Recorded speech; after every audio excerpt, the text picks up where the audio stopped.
welcome. So as to discuss about Pasaka, today we are talking about Pasaka. As I said, Jumaku, long time ago. I mean Jumaku. Before this today Pasaka. Today it is Pasaka. As I known as Jumapili. As I say Jumaku, Jumamosi, and Jumapili. Today it is known as Pasaka. What about Juma? What about Juma? Juma is already Juma is gadi so ameteswa amepigwa kwenye sisi kama Katolika. Na Jumamosi gadi Yesu amepigwa hatimaye kwa kaburini mara pili, siku ya pili. So siku ya tatu ndio leo sasa amefufuka. Swali ile nimelijibu kwa sababu niliuliza hapo ndio siku amefufuka ndio leo. Maana yake ni tetelestai yote yamekwisha. Sasa tuko tetelestai tunatembea nayo kote kwenye biashara nini? Weka tetelestai yote yamekwisha. Kama ni Yesu ukapata mbele. So hapo kama Samsung na Pasaka mbele. So big up for anything comment, anything share, liking. So what been done whereby the word of God have been stone up. Yeah. So Pasaka.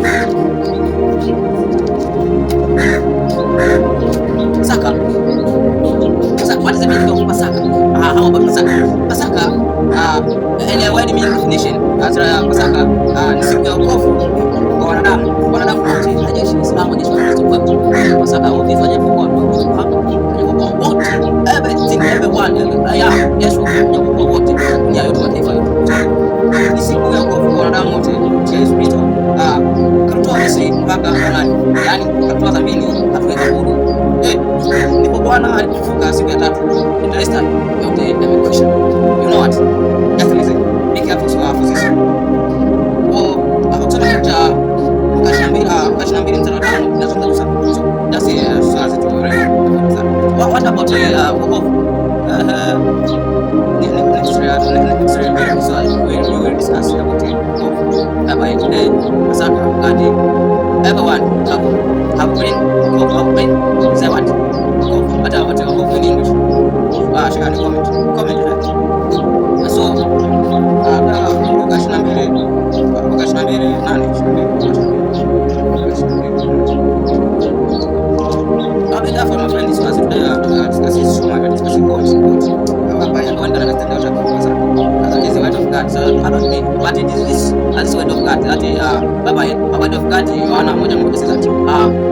At the beginning, how in your word? That word have been live in your word.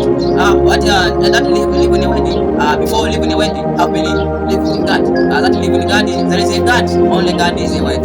Hapo mwanzo palikuwa na neno lilikuwa kwa Mungu. Na neno liliishi kwa Mungu. Hilo neno liliishi kwa Mungu ndiye Mungu mwenyewe. What about this? Tunaposoma pia neno. Tunaposoma pia Mungu. Sasa shauri yako. So pick up. So Luka 22 mstari wa 8 anasema Luka 22 mstari anasema akawatuma Petro na Yohana akisema endeni mkatuandalie Pasaka tupate kuila. What about Pasaka? Nishaelezea mwanzo. So akatuandalia Pasaka tupate kuila kwa namna gani? Hii hapa alikuwa ameeleza kwamba Pasaka ilikuwa kabla yeye kuja kufanya. Ndio ilikuwa tabiria kwamba anakuja Masihi kuja kutukomboa. Ndio maana Yesu alikuwa mwanafunzi. Yesu alikuwa ni mwalimu kwa wale wote wanafunzi kuna wewe. Kama mzee Petro this podcast wa contact wa so in every life we have understand the advantage and disadvantage so as to understand this last sita tutashirini kitabu cha Agano la Kale this last sita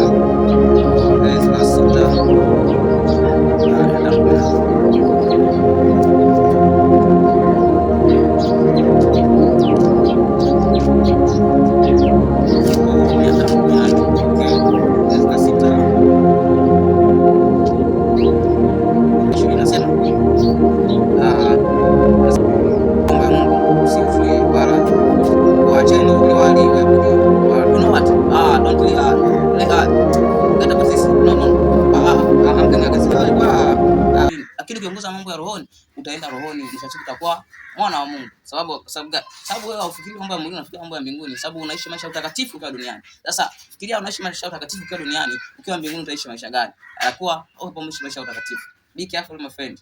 That is a period of Pasaka. So watu walikuwa wanasherehekea nafsi zao kuhusu Pasaka, walichinja vitu na fulani kwa ajili ya nini? Kwa ajili ya Pasaka. Watu wengine wanasema jana wasema yesterday as a Jumapili siku ya nyama. So walichinja siku ya Pasaka ambayo ni Jumapili. Walichinja wakala kutakasa nafsi zao, kufurahia nafsi zao, kusherehekea ule ukombozi wa Yesu Kristo. So you know what? Be careful. Ukisoma kitabu cha Kutoka 12 mstari wa 48, Kutoka 12 mstari wa 48. Hata Kutoka in which testament? Is the Old Testament? Is the Old Testament? Yeah, ni Agano la Kale. Old Testament. About what? Yeah.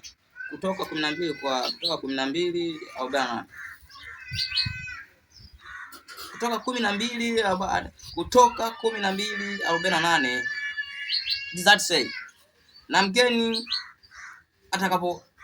atakapoketi pamoja nawe na kupenda kumfanyia Bwana Pasaka waume wake wote na watawaliwe, ndipo hapo akaibie nini? Yeah, sorry for this, that is yeah, mistake. So wale sema na watu wote watakaohitaji wageni wote watakao kuja karibu yako ukaribia nini? Uhitaji kusherehekea Pasaka.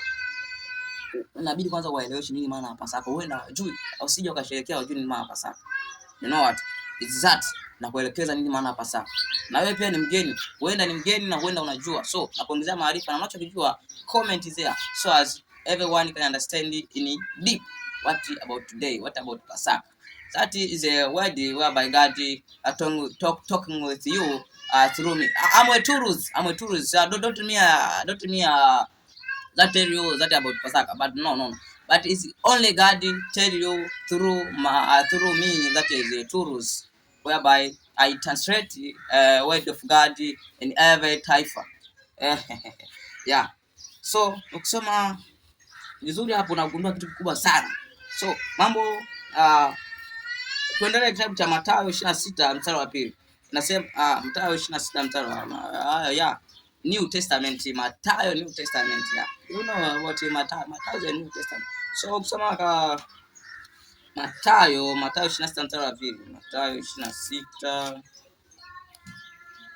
mstari wa 2 nasema, mnajua ya kuwa baada ya siku 2 itakuwa Pasaka? No, not your question, but let us repeat it. Mnajua ya kuwa baada ya siku 2 itakuwa Pasaka, na mwana Adam atasalitiwa, asulubiwe. Anasalitiwa nani? Zimeandikwa zote. Kwani Yesu alijua kama Yuda atamsaliti? Kwani Yesu hakujua kama Yuda atamsaliti? Alijua. Kwani Yesu hakujua kama Petro atamkana? Alijua. Lakini walikuwa ni wanafunzi wake. Jirani yako ndio huyo anayeangamiza mambo yako. Alijua. Ndugu yako ndio huyo anayefanya anayekupeleleza. Huyo anayekujua ndo anayekuibia. Sasa mtu aweza hakujui akaja akakuibia, ni ngumu sana. Hivyo wale wanafunzi wale waliojulikana kwamba walikuwa ni Petro na walikuwa saliti, mwingine alikuwa ni anamkana. So walijulikana mwanzo. Hivyo ile msaliti alikuwa ashajulikana muda mrefu, akamsaliti Yesu. You know what?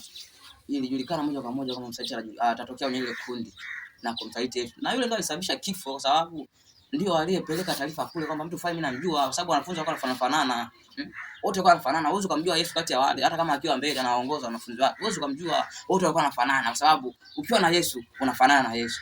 No what? Ukiwa na Mungu unafanana na Mungu. Ukiwa na Bwana unafanana na Bwana. Mtu anaweza kujua. Ndio maana alivyoambiwa Petro, wewe ndio ndugu yake na Yesu. Akasema hapana. Hata utembea kwake anajulikana, anaonekana, anatembea, anaonekana kama anatembea namna gani. Yeah, you know what? Ukiwa na Yesu, wewe una umungu ndani yako. Ukiwa na Yesu, hakuna kitakachokusumbua. You know what? Soma kitabu cha Isaya vizuri, kitakuelekeza makini. Yeah. Ukisoma kitabu cha Luka 10:19, ni wapa mamlaka kwa nyenga na nyoka na bizo na watu wazuri. Ni nani aliyepewa? Ni wale wanaokuwa na Yesu na wanapewa mamlaka. Sasa unapewa mamlaka kati kwa dhambi. You are stupid. No about this. So hapo kinaelezewa kitu kikubwa sana kwamba watu waliokuwa na walijulikana mno. So know what? Thank you so much for this period.